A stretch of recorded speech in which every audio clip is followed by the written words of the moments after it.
नमस्कार बच्चों, आज हम फिर से आपकी कक्षा में हैं और आज हम लोग बात करेंगे ऑनलाइन शिक्षण के माध्यम से। हमने स्वरों पर बात कर ली, हमने बात कर ली अनुस्वार और विसर्ग पर। आज हम बात करने जा रहे हैं व्यंजनों पर। तो व्यंजन के लिए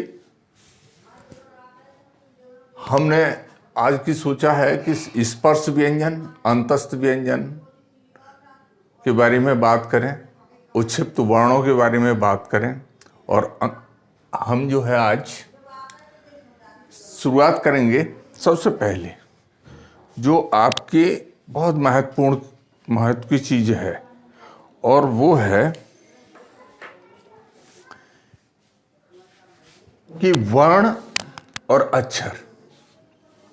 वर्ण जो है, वर्ण क्या है, अक्षर क्या है। आपने बहुत सारे कैलेंडरों में वर्णमाला देखी होगी, अपनी पुस्तक में भी वर्णमाला देखी होगी, लेकिन क्या आपने अक्षरमाला देखी है? ये जो आज का क्लास है ये आपके जीवन भर काम आने वाली है। और मैं अपने उन साथियों से भी कहना चाहूँगा जो कंपटीशन की तैयारी कर रहे हैं, आज बहुत सारे क्वेश्चन उनको मिल सकते हैं, आप पूरा वीडियो ध्यान से देखेंगे तो आपके लिए बच्चों ये बहुत महत्वपूर्ण क्लास है। तो हम कह रहे थे कि आपने अक्षरमाला चार्ट देखा है, शायद ही देखा होगा। वर्णमाला चार्ट तो आपने देखा होगा। तो ये वर्ण और अक्षर आपको सामान्यतः अब तक बहुत सुनाई दिए होंगे, लेकिन आज थोड़ा सा हम इस पर बहुत सूक्ष्म में चर्चा करेंगे कि वर्ण और अक्षर क्या है। तो वर्ण क्या है और अक्षर क्या है। तो देखिए, पहले अक्षर को समझते हैं कि अक्षर अ माने नहीं, क्षण माने क्षण, मतलब जिसका क्षण न हो सके वो अक्षर है। समझ गए आप? अर्थात जिसे अलग न किया जा सके। आपने स्वर पढ़ ही लिए हैं, स्वरों को आपने मूल स्वर पढ़े, मूल स्वरों से फिर आपने और अन्य स्वर बनाए। भले ही आपने अ को अ से मिलाकर के और आ बनाया, किंतु ये फिर भी स्वतंत्र है, ये स्वर है। लेकिन जब आप बात करेंगे क की या किसी अन्य व्यंजन की, तो ये क जो है क्या है? ये क वर्ण है, अक्षर नहीं है। क जो है वर्ण है, अक्षर नहीं है। अक्षर नहीं है। क्यों नहीं है? क्योंकि इसमें अ जो है सम्मिलित है, और यदि हम इसको को हलंत लगा दें और यहां अ लिख दें, तब ये जो बना ये बनेगा आपका अक्षर। लेकिन इस अक्षर को हम स्वर रहित करने पर बोल नहीं पाएंगे। इसलिए जितने भी व्यंजन हैं सभी वर्ण हैं। इसलिए मार्केट में, आपकी पुस्तकों में यदि हलंत इन पर लगा दें तब तो ये बन जाएंगे अक्षर, स्वर रहित हो जाएंगे, और हलंत नहीं है तो ये सब वर्ण हैं। इसलिए आपको वर्णमाला चार्ट मिलता है, अक्षरमाला चार्ट नहीं मिलता। तो आइए बात करते हैं इस पर।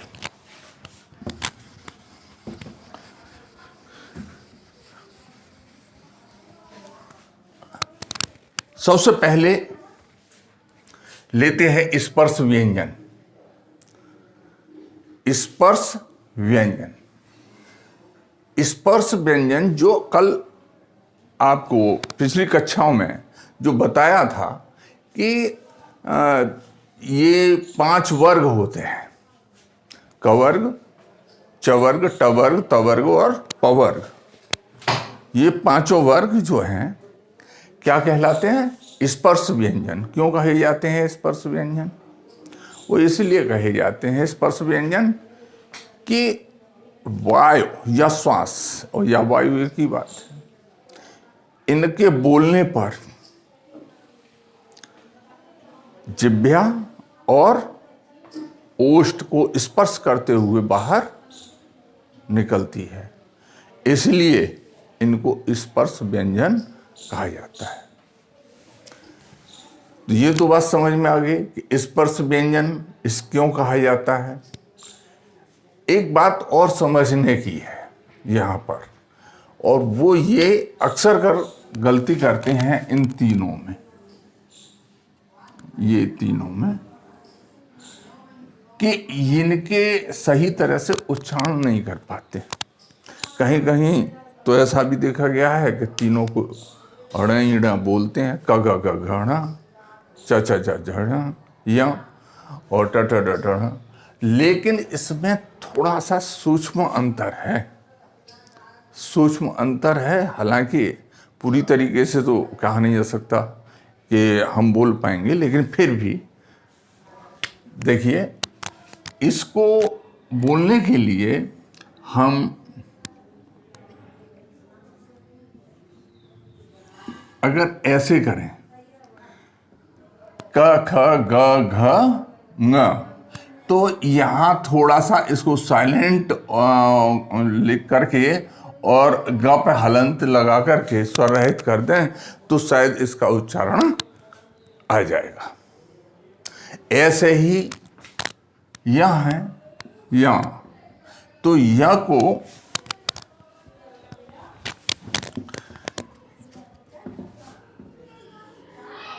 ऐसे करके अगर आप बोलेंगे तो इसका उच्चारण आ जाएगा, च छ ज झ य। ऐसे ही टवर्ग में ट ठ ड ढ ण, तो यहां पर ऐसे करके आप बोलेंगे तो इसका उच्चारण आ जाएगा, ट ठ ड ढ ण।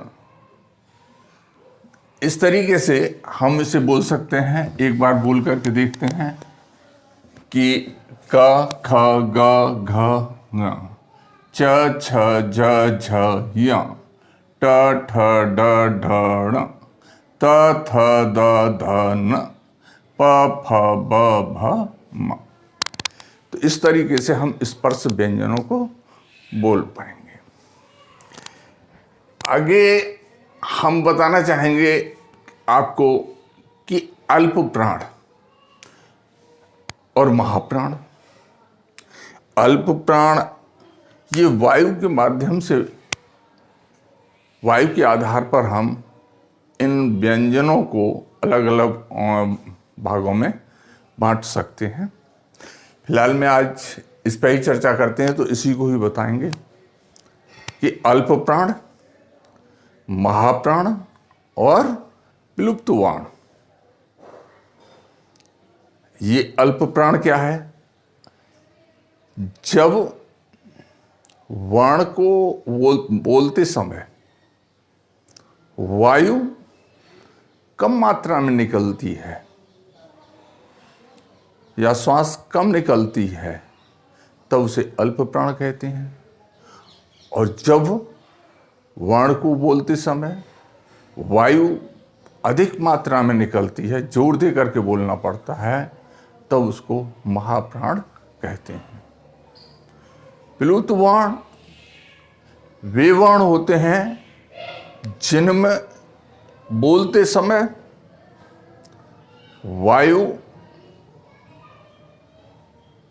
लगभग 3 गुना ज्यादा निकलती हो, तो उसे प्लुत वर्ण कहा जाता है। जैसे ओ,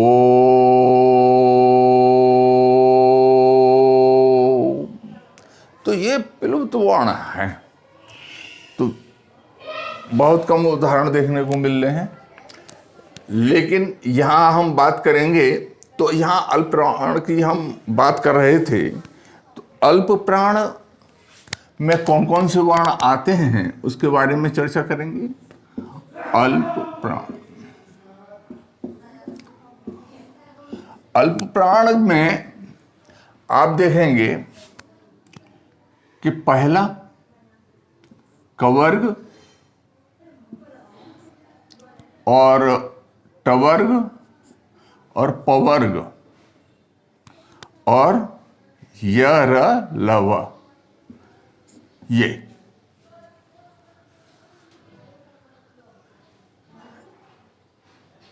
ये जो है अल्प प्राण में आते हैं। पहला और तीसरा और पांचवा और य र ल व, ये अल्प प्राण में आते हैं। इसमें अल्प प्राण में वायु जो है कम मात्रा में निकलती है। अब हम लेते हैं महाप्राण।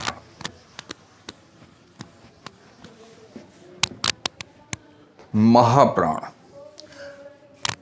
तो महाप्राण में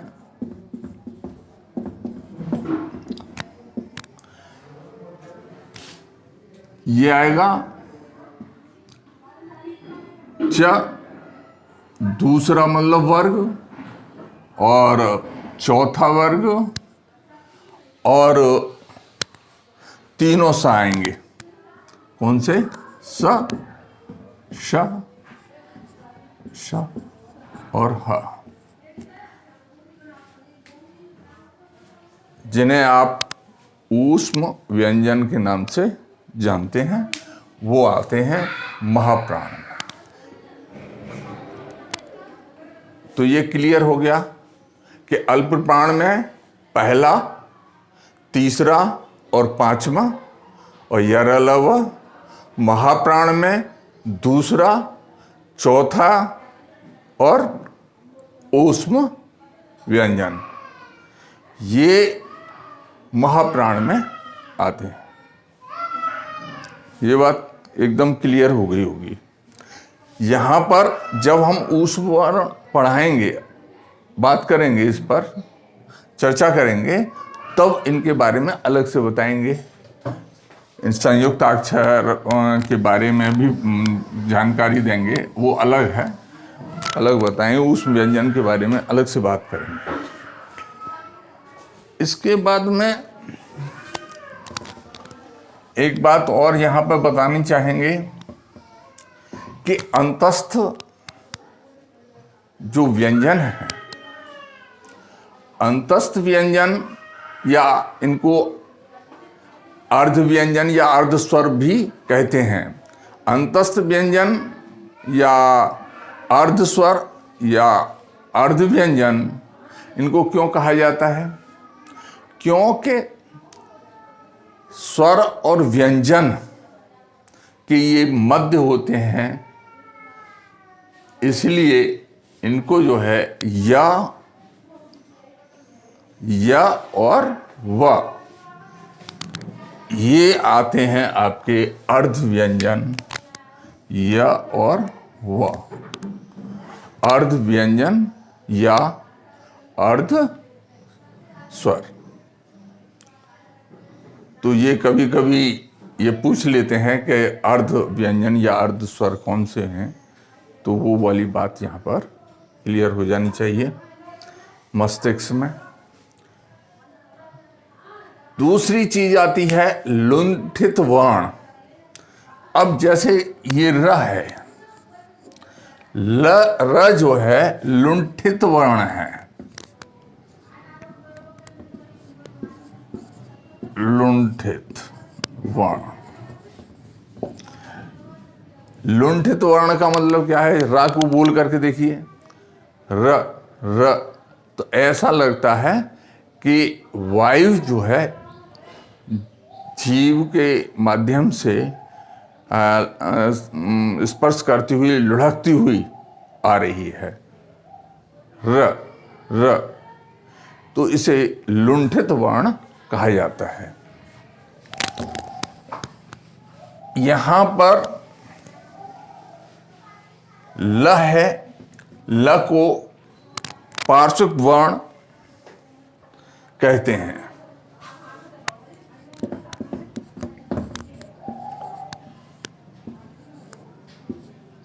वर्ण, पार्श्विक वर्ण ल को क्यों कहा जाता है? वो इसलिए कहा जाता है कि जो वायु है या श्वास है वो जीव के पार्श्व भाग से होकर के गुजरती है, इसलिए इसको पार्श्विक वर्ण कहा जाता है। तो इस तरीके से ये हमारे वायु के आधार पर हमने इनको आपको बताया कि वायु के आधार पर किस प्रकार से इनको अलग अलग कर सकते हैं। एक और महत्वपूर्ण जो बात है वो ये है कि कुछ वर्ण जिन्हें हम उच्छिष्ट वर्ण के नाम से जानते हैं, ये भाषा में अधिक प्रयोग आने के कारण वो भी सम्मिलित हो गए हैं।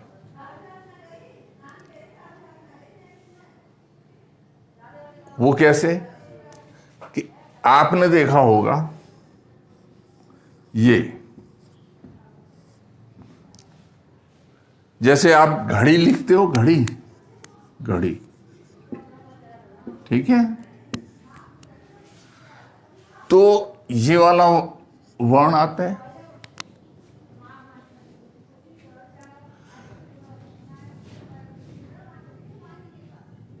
दूसरा एक है ढ़, जैसे आप लिखते हो पढ़ाई, पढ़ाई, तो ये वाला वर्ण आता है, जबकि आपके इसमें तो है नहीं है, ड है और ढ है, तो इनको उच्छिष्ट वर्ण में सम्मिलित किया गया है। एक और है उच्छिष्ट वर्ण में जो सम्मिलित हो गया है, वो है स्र।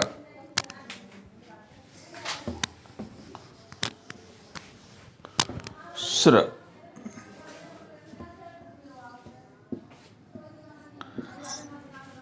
और श्री लिख दिया, गलत लिख दिया, स्र है खाली, ठीक है, क्या है? स्र।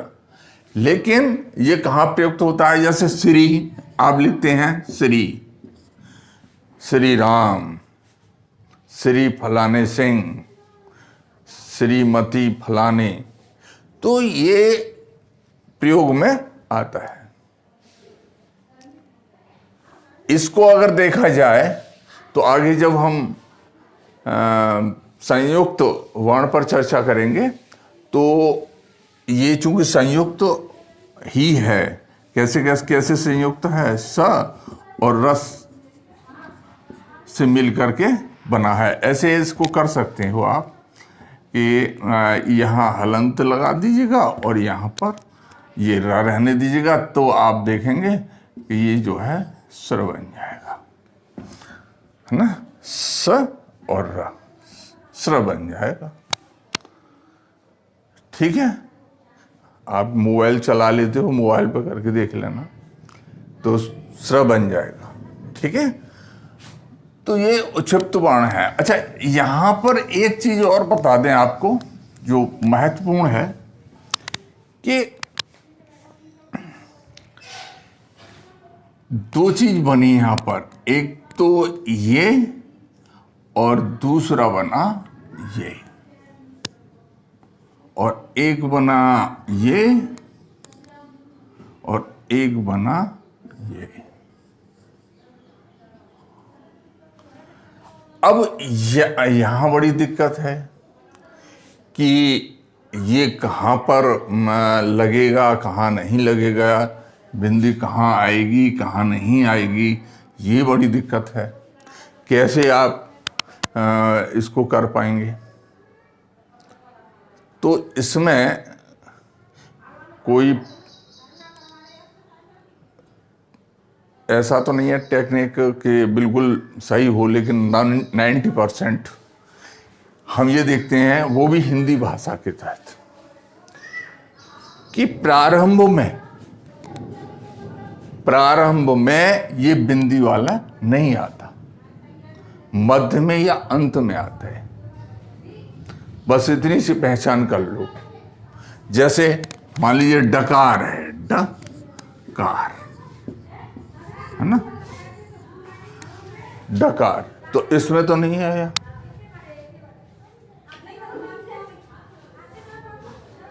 और मध्य में या अंत में ये आ सकता है, कि जैसे घड़ी में हमने बताया था आपको।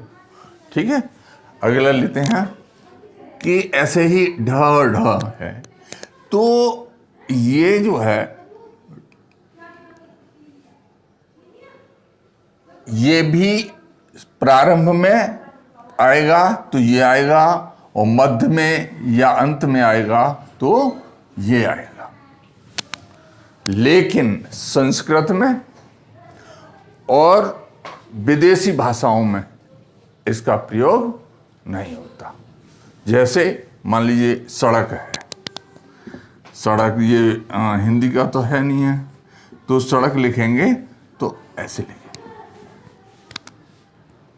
ठीक है, तो इस तरीके से आज आपको हमने यहाँ पर क्लास में जो जानकारी दी उसको आप समझ गए होंगे। और देखा जाए, अगर आपके जो लाइफ की कभी जीवन में कंपटीशन देंगे आप, तो यहाँ पर कई चीज़ें आई निकल करके। एक तो आई कि वर्ण और अक्षर में क्या अंतर है, वर्णमाला को अक्षरमाला क्यों नहीं कहा जाता है, वर्णमाला क्यों कहा जाता है। दूसरा, स्पर्श व्यंजन कौन कौन से होते हैं। तीसरा, उच्छिप्त वर्ण कौन कौन से हैं। चौथा, अंतस्थ व्यंजन कौन से हैं। पांचवा, अल्प प्राण कौन कौन से हैं। छठा, महाप्राण कौन कौन से हैं। और लुंठित वर्ण कौन सा है। पार्श्वर्क वर्ण जो है कौन सा है। तो ये जो वर्ण हैं, इनके बारे में आपने यहाँ पर, और ये भी है अर्धस्वर, अर्धस्वर या और वह हैं। तो ये बहुत सारी जानकारी आप लोगों ने ली। बहुत बहुत धन्यवाद।